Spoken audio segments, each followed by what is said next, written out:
Hello students. तो आज हम डिस्कस करने वाले हैं एक बहुत ही interesting topic that is coordinate geometry. ये इंटरेस्टिंग क्यों है, इसको स्टार्ट करने से पहले मैं कुछ चीज़ें आप लोगों से इसके बारे में डिस्कस कर लूँ मैं कि अगर मैं कोऑर्डिनेट ज्योमेट्री की अगर आप लोगों से बात करूँ तो हमारे आसपास के सराउंडिंग में मैथ्स का जो टॉपिक सबसे ज़्यादा एग्जिस्टेंस में आने वाला है दैट इज कोऑर्डिनेट ज्योमेट्री। इसीलिए मैं इस पर एम्फेसाइज आप लोगों से इसीलिए इतना ज़्यादा करने के लिए बोल रहा हूँ कि आप यदि अगर मैथ्स के स्टूडेंट्स ना भी हो तब भी इसके बारे में प्रॉपर नॉलेज आप लोगों को होना बहुत ज़रूरी है। चलिए डिस्कस करते हैं हम कुछ इंपॉर्टेंट फैक्ट्स अबाउट प्रोबेबिलिटी। इस टॉपिक को करने में बहुत ज़्यादा मज़ा आने वाला है क्योंकि आपकी सारी की सारी एनालाइजिंग पावर यहाँ पर अप्लाई होने वाली है। और कोऑर्डिनेट ज्योमेट्री को बिल्कुल साधारण सी भाषा में मैं अगर कहूँ कि आप इस पूरी ज्योमेट्री में यहाँ पर आपका जो एनालिसिस है वो बहुत ही स्ट्रांग होना चाहिए। आपको फिगर को ऑब्जर्व करना आना चाहिए कि कैसे हमारे पास एक कार्टेशियन प्लेन पर किसी भी एक पॉइंट को एलोकेट किया जाता है। चलिए तो हम डिस्कस करते हैं यहाँ पर कोऑर्डिनेट ज्योमेट्री को। अगर मैं कोऑर्डिनेट ज्योमेट्री को बिल्कुल साधारण सी भाषा में आप लोगों से डिस्कस करूं तो किसी भी एक पॉइंट की लोकेशन है ना, along with their x axis and y axis. यदि अगर मैं आप लोगों से कहूं कि किसी भी एक कार्टेशियन प्लेन को यदि अगर मैं एक्सिस में डिवाइड कर लूं तो ये तो हम लोगों ने हमारी प्रीवियस क्लासेस में भी पढ़ा है कि जैसे ये होती है हमारे पास एक्स एक्सिस और इसी को क्या बोला जाता है, एब्सिसा। और ये होता है हमारे पास वाई एक्सिस और इसी को हम क्या बोलते हैं हमारे पास, ऑर्डिनेट। में बिल्कुल साधारण सी भाषा में अगर आप लोगों से कहूँ कि यदि अगर मैं एक प्लेन पेपर को भी चार इक्वल फोल्ड में कर लूँ, एक बार हॉरिजॉन्टली और एक बार वर्टिकली, तो वो जो पूरा प्लेन जो है हमारे पास चार पार्ट्स में डिवाइड हो जाता है। दैट इज अगर मैं यहाँ पर भी बात कर लूँ तो ये हो जाएगा मेरे पास फर्स्ट क्वाड्रेंट, ठीक है। ये हो जाएगा मेरे पास सेकंड क्वाड्रेंट, बिल्कुल इसी सीक्वेंस में चलना है हमें। ये होगा हमारे पास थर्ड क्वाड्रेंट, ठीक है। और ये होगा हमारे पास फोर्थ क्वाड्रेंट, ठीक है। आई होप मैं इतना मानकर चलूं कि आप लोग प्रायर क्लासेस में ये पढ़ चुके हैं हमारे पास कि जो हमारे पास एक्स एक्सिस का ये वाला पार्ट होता है, ये पॉजिटिव एक्स एक्सिस, ये नेगेटिव एक्स एक्सिस, ये हमारे पास ऊपर जो वर्टिकली दिखाई दे रहा है ये पॉजिटिव वाई एक्सिस, और अगर हम इसी तरफ डाउनवर्ड जाए तो ये हमारे पास negative x axis, negative y axis sorry, ठीक है। तो अब यदि अगर मैं यहाँ पर किसी भी एक पॉइंट की बात करूँ, फॉर एग्जाम्पल मैंने जैसे सपोज मान लीजिए कि मैंने यहाँ कहीं पर एक पॉइंट एलोकेट कर लिया, ठीक है। तो कोऑर्डिनेट्स होते क्या है, किसी भी एक पर्टिकुलर पॉइंट्स के जो हम कोऑर्डिनेट्स बात करते हैं ये होते क्या है, ये कुछ और नहीं, इसी पॉइंट की हमारे पास एक्स एक्सिस पर डिस्टेंस और वाई एक्सिस पर डिस्टेंस, ठीक है। अब आप अपने दिमाग में बिल्कुल एक चीज बहुत अच्छे से क्लियर कर लें कि किसी भी पॉइंट्स की डिस्टेंस को कोऑर्डिनेट ज्योमेट्री के सेंस में कैसे मेजर करना है ना। आप अपने दिमाग में एक कीवर्ड बना लें कि यदि अगर किसी पॉइंट की अगर हम हॉरिजॉन्टली डिस्टेंस मेजर कर रहे हैं तो वो एक्स एक्सिस, और वर्टिकली यानी कि अगर उसकी हाइट मेजर कर रहे हैं तो वो क्या होती है हमारे पास, वाई एक्सिस। तो अभी आपको यहाँ पर देखकर समझ में आ रहा है कि यदि अगर मैं इस पॉइंट को नाम दे दूं P, तो इस P पॉइंट के कोऑर्डिनेट्स क्या होने वाले हैं, बाय डिफॉल्ट कोऑर्डिनेट ज्योमेट्री में हमारे पास एक्स एक्सिस के कोऑर्डिनेट को हम पहले लिखते हैं और वाई एक्सिस के कोऑर्डिनेट को हम बाद में लिखते हैं। तो इस तरीके से जब कभी भी कोई भी पॉइंट आप लोगों के सामने आए तो आप लोगों ने एनालिसिस करना बहुत अच्छे से क्लियर होना चाहिए कि कोई भी पॉइंट किस डायरेक्शन में है, किस कोऑर्डिनेट में लाई कर रहा है, इसको आप लोगों को ऑब्जर्व करना बहुत जरूरी है। अभी अगर यदि अगर मैं इसी कोऑर्डिनेट को यहाँ पर सेकंड क्वाड्रेंट में ड्रॉ करूं तो सपोज मान लो कि जैसे अगर मैं इसी पॉइंट को -3 2 कर दूं, ठीक है। अब यदि अगर मुझे -3 2 एलोकेट करना होता है यहाँ पर तो -3 ये रहा और 2 ये रहा, यानी कि ये जो पॉइंट है हमारे पास कहाँ पर लाई करेगा, इस तरीके से, ठीक है। इस पॉइंट को कुछ नाम दे दो Q, और इसके कोऑर्डिनेट्स क्या होने वाले हैं हमारे पास -3, 2। यदि अगर यही पॉइंट जो है हमारे पास दोनों नेगेटिव होते, फॉर एग्जांपल जैसे सपोज मान लीजिए -3 -2, तब ये मुझे कहाँ मिलते, ये यहाँ कहीं पर, ठीक है, इस तरीके से, ठीक। इस पॉइंट को कुछ नाम दे दो यानी कि -3, -2। अब यदि अगर यही पॉइंट हमारे पास, अगर मैं बात कर लूँ आपसे कि 3, -2 होता, ठीक है, तो अब ये मुझे कहाँ मिलता, तो 3 पॉजिटिव एक्स एक्सिस यहाँ पर और -2 यहाँ पर, ठीक है। तो ये जो पॉइंट है मुझे कुछ इस तरीके से मिलते हैं और इसके कोऑर्डिनेट्स क्या होते हैं, 3, -2। कहने का मतलब यहाँ से कुछ चीजें और अपने माइंड में सेट कर लीजिएगा। यदि अगर कोई भी क्वाड्रेंट कोई भी क्वाड्रेंट अगर कोई भी कोऑर्डिनेट फर्स्ट क्वाड्रेंट में लाई कर रहा है तो वो दोनों ही क्या होने वाले हैं हमारे पास, पॉजिटिव। यदि अगर हमारे पास कोई भी पॉइंट सेकंड क्वाड्रेंट में लाई कर रहा है तो उसका एक्स एक्सिस क्या होने वाला है, नेगेटिव, और वाई एक्सिस क्या होने वाला है, पॉजिटिव। अब यदि अगर हम बात कर लें यहाँ पर कि यदि अगर दोनों ही कोऑर्डिनेट्स नेगेटिव हैं तो वो कहाँ पर लाई करेंगे हमारे पास, थर्ड क्वाड्रेंट में। क्लियर। इसी तरीके से यदि अगर x पॉजिटिव है y नेगेटिव है तब वो कहाँ पर लाई करने वाले हैं हमारे पास, फोर्थ क्वाड्रेंट में। आई होप इतनी बातें आप लोगों को समझ में आई होंगी और कुछ ना कुछ एनालिसिस आप लोगों का चलने लगा होगा। चलिए आगे बढ़ते हैं और कुछ इंटरेस्ट की तरफ आगे बढ़ते हैं। उससे पहले मुझे इसे रफ करना पड़ेगा।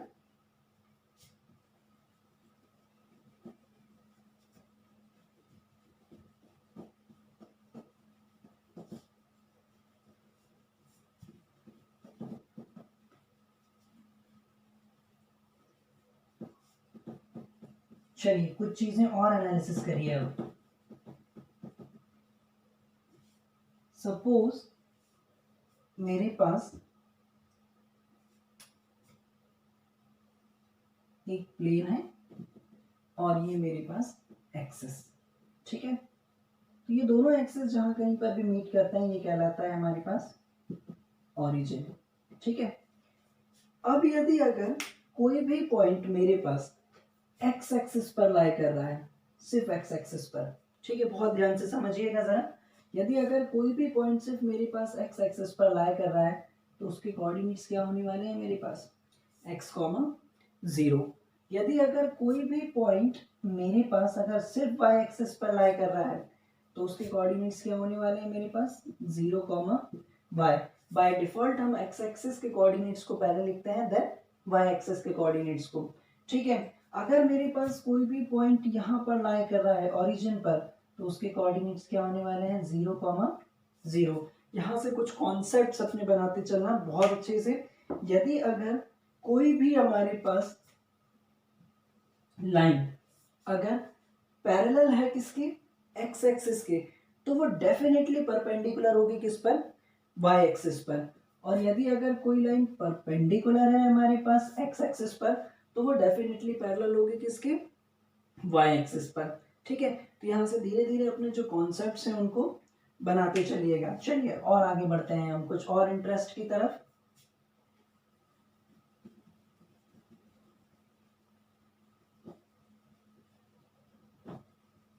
सपोज मेरे पास एक प्लेन पर ये दो एक्सिस है, ठीक है, ये 1, 2, 3, ये -1, -2 और ये -3, ये 1, 2 और इसे यहाँ पे 3 बना लो, 1, 2 और ये 3, ठीक है। ये 1, 2, 3, -1, -2, -3, ये 1, 2 और ये 3, ये 1, -1, -2 और ये -3। सपोज यदि अगर मैंने यहाँ से एक इक्विलेटरल ट्रायंगल ड्रॉ कर लिया, ठीक है, जो कुछ इस तरीके से था, ये मेरे पास 0, 0 और मैंने यहाँ पर एक इक्विलेटरल ट्रायंगल ड्रॉ कर लिया, ठीक है। मुझे यहाँ पर नहीं मालूम है इस तरीके से, तो मुझे ये फाइंड करना है कि इस ट्रायंगल की हाइट क्या होगी, ठीक है। अब हम यहाँ से अपना ऑब्जर्वेशन थोड़ा सा और बढ़ाने की कोशिश करते हैं, ठीक है, और यहाँ पर अप्लाई करने की कोशिश करते हैं कोऑर्डिनेट ज्योमेट्री को, ठीक है। अब यदि अगर मुझे ये बोला गया होता कि मेरे पास सपोज ये जो P, Q और R जो है ये एक इक्विलेटरल ट्रायंगल है और मुझे इसकी हाइट फाइंड करनी है, ठीक है। तो ऐसी सिचुएशन में मैं इसकी हाइट कैसे फाइंड करता, जरा बहुत ध्यान से समझिएगा। यदि अगर ये मेरे पास एक इक्विलेटरल ट्रायंगल है तो मुझे ये देखकर समझ में आ रहा है एक्स एक्सिस पर कि इसका जो बेस है वो कितना है। बहुत ध्यान से समझिएगा, डिस्टेंस कभी भी नेगेटिव नहीं होती है, यानी कि यहाँ से लेकर यहाँ तक की जो डिस्टेंस है वो कितनी होने वाली है मेरे पास 2। देन यहाँ से लेकर यहाँ तक की जो डिस्टेंस है वो कितनी होने वाली है मेरे पास 2। यानी कि अल्टीमेटली हमारे पास एक साइड जो है मुझे वो कितनी दिखाई दे रही है। सपोज अगर मैं यहाँ पर क्यू आर की बात कर लूँ आप लोगों से, तो क्यू आर बराबर कितना है मेरे पास 4 सेंटीमीटर। और since P Q R is an equilateral triangle, that means P Q is also equals to 4 centimeter and PR is also equals to 4 centimeter. But our task is to find its height, है ना। हमें क्या find करना था, इसकी height find करनी थी। Suppose अगर मैं इस पॉइंट को भी नाम दे दूं O, तो मुझे अल्टीमेटली फाइंड क्या करना है OP। ठीक है, तो यहाँ से अब अपना थोड़ा सा ऑब्जर्वेशन को बढ़ाने की कोशिश करना कि यदि अगर मैं यहाँ पर बात कर लूँ इस ट्राइंगल PQR में, तो ये जो OP है ये एल्टीट्यूड का काम कर रहा है, यानी कि ये चीज क्लियर है कि ये जो एंगल है ये कितने डिग्री का होगा मेरे पास 90 डिग्री का। और किसी भी इक्विलेटरल ट्रायंगल में एल्टीट्यूड जो है वो किसका काम करता है, मीडियन का काम करता है। दैट मीन्स ये सामने वाली साइड्स को दो इक्वल पार्ट्स में डिवाइड करेगा। तो मैं यहाँ से थोड़ी देर के लिए ट्राइंगल कंसीडर कर ले रहा हूँ POR, इन ट्राइंगल POR। और चूंकि ये एक हमारे पास राइट एंगल ट्राइंगल है तो मैं बहुत आसानी से इसमें पाइथागोरस थ्योरम अप्लाई कर सकता हूं बाय पाइथागोरस थ्योरम, यानी कि पीजीटी। अब यदि अगर मैंने इसमें पीजीटी अप्लाई कर दी तो मुझे क्या मिलने वाला है, PR का square is equals to OR का स्क्वायर प्लस OP का square. Ultimately we have to find OP square. Then PR कितना है मेरे पास, यदि अगर मैं PR की बात करूं तो 4 का स्क्वायर OR, यानी कि OR कितना है मेरे पास 2 का स्क्वायर, और मुझे फाइंड क्या करना है OP स्क्वायर। ठीक है, तो 4 का स्क्वायर कितना होने वाला है 16 इज इक्वल्स टू यहाँ पर कितना है 4 प्लस OP स्क्वायर। इसको भी यदि अगर मैं इधर ट्रांसपोज कर लूं तो 16 माइनस 4 12, ये कितना बचेगा मेरे पास OP स्क्वायर। और इसको भी यदि अगर मैं इधर शिफ्ट कर लूं तो OP बराबर अंडर रूट 12, और अंडर रूट 12 को हम क्या लिख सकते हैं 2 root 3, that is the height of the given triangle. ठीक है, तो इस तरीके से हमें यहाँ पर किसी भी पॉइंट को प्रेडिक्ट करना बहुत अच्छे से आना चाहिए। तुरंत ही हमारे दिमाग में जिस किसी भी पॉइंट की बात की जा रही हो, कार्टेशियन प्लेन पर वो कहाँ एलोकेट हो पा रहा है उसको आप लोगों को ऑब्जर्व करना बहुत ज़रूरी है। और पूरा का पूरा ये जो है हमारे पास अगर मैं आप लोगों से कहूँ तो बिल्कुल ऑब्जर्वेशन पर डिपेंड करता है। जहाँ एक बार आप सही ऑब्जर्वेशन अगर इसकी ढंग से कर पा रहे हैं तो फिर इसको सॉल्व करने में हमारे पास कोई भी प्रॉब्लम नहीं आने वाली है। चलिए और आगे बढ़ते हैं कुछ और इंटरेस्ट की तरफ। एक बार आप लोगों का ऑब्जर्वेशन यहाँ पर ठीक से बन जाए तो मैं आप लोगों को फिर कुछ और इंटरेस्ट की तरफ लेकर चलता हूँ। चलिए ठीक, एक और हम यहाँ पर प्रॉब्लम क्रिएट करते हैं।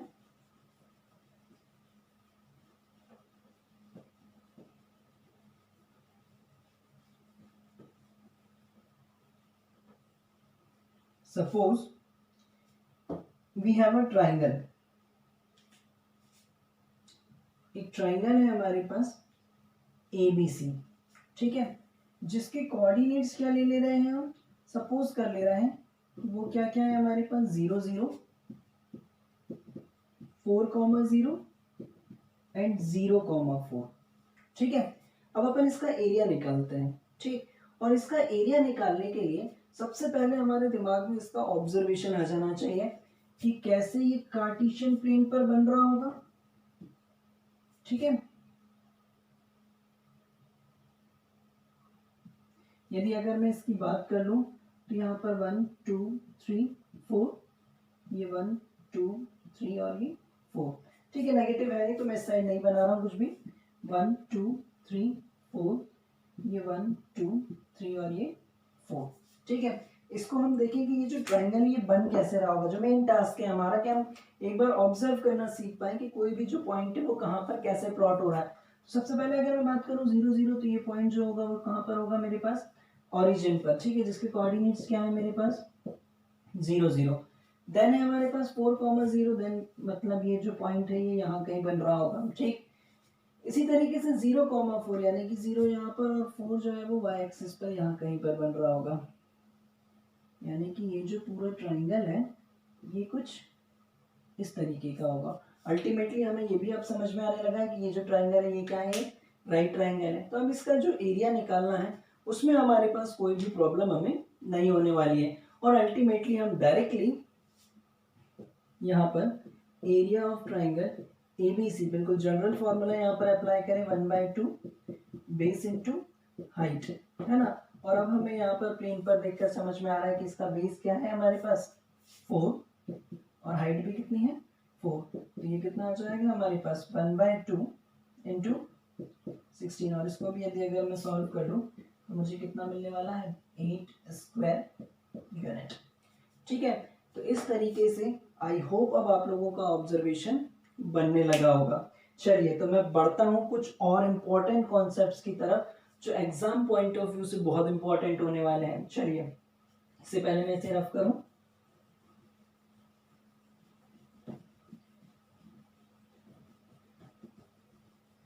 तो सबसे पहले ये कॉन्सेप्ट की तरफ मैं जो आगे बढ़ने वाला हूं वो है मेरे पास डिस्टेंस बिटवीन 2 पॉइंट्स। ठीक है, तो मैं यहां पर पहला ही टॉपिक लेने वाला हूं,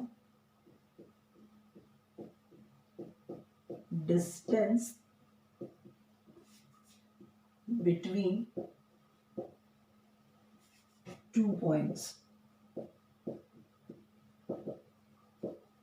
ठीक है, सपोज यदि अगर मान लीजिए कि मेरे पास कार्टेशियन प्लेन पर 2 पॉइंट्स हैं,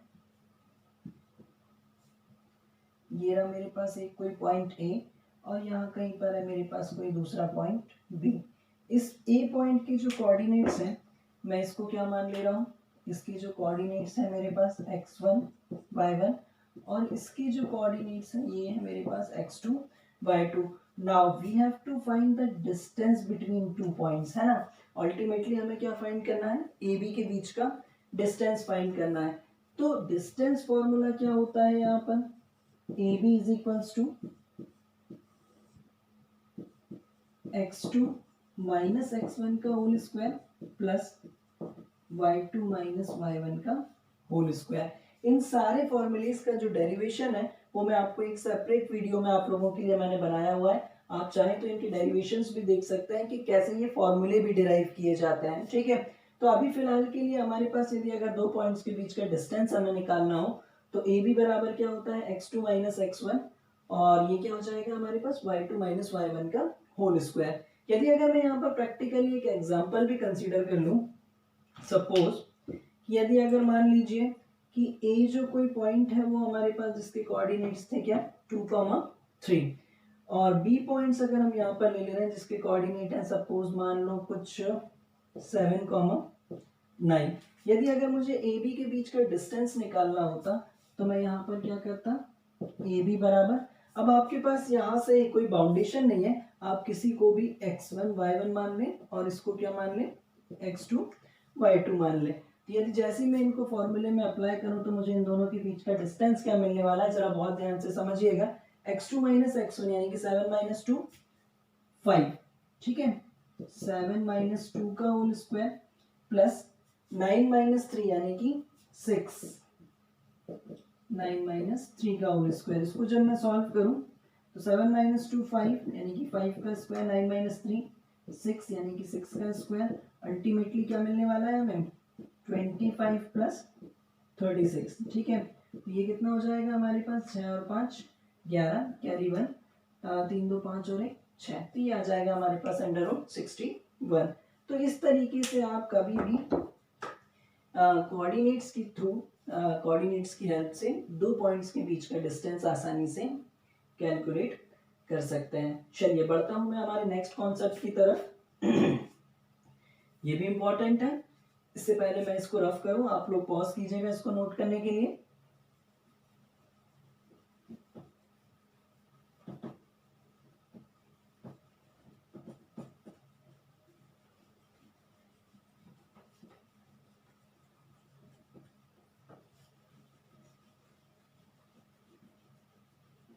चलिए नेक्स्ट पॉइंट है हमारे पास बहुत इंपॉर्टेंट, दैट इज कोलिनियरिटी।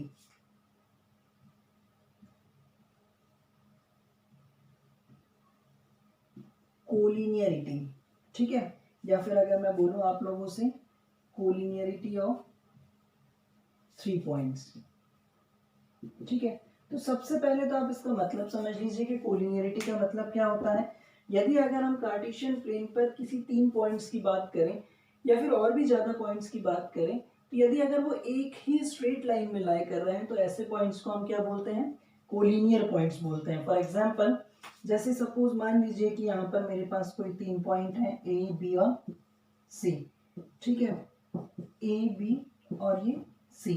यदि अगर ये एक ही स्ट्रेट लाइन में लाई कर रहे होंगे तो ऐसी सिचुएशन में हमारे पास क्वेश्चंस में हमसे पूछ लिया जाता है कि प्रूफ कीजिए कि दीज 3 पॉइंट्स आर कोलिनियर। तब इस कंडीशन में हमें क्या करना है, सपोज इसके कोऑर्डिनेट x1 y1, इसके कोऑर्डिनेट x2 y2 और इसके कोऑर्डिनेट हमारे पास x3 y3।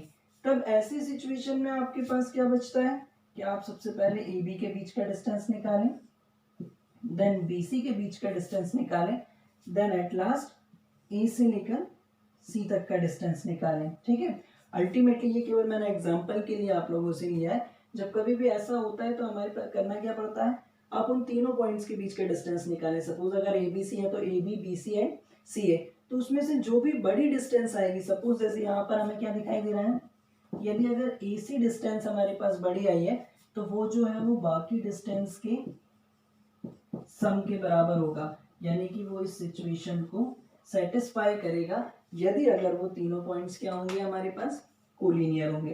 तो इस तरीके से प्रूफ किया जाता है कि कोई भी दिए गए पॉइंट्स कोलिनियर है या नहीं है, ठीक है।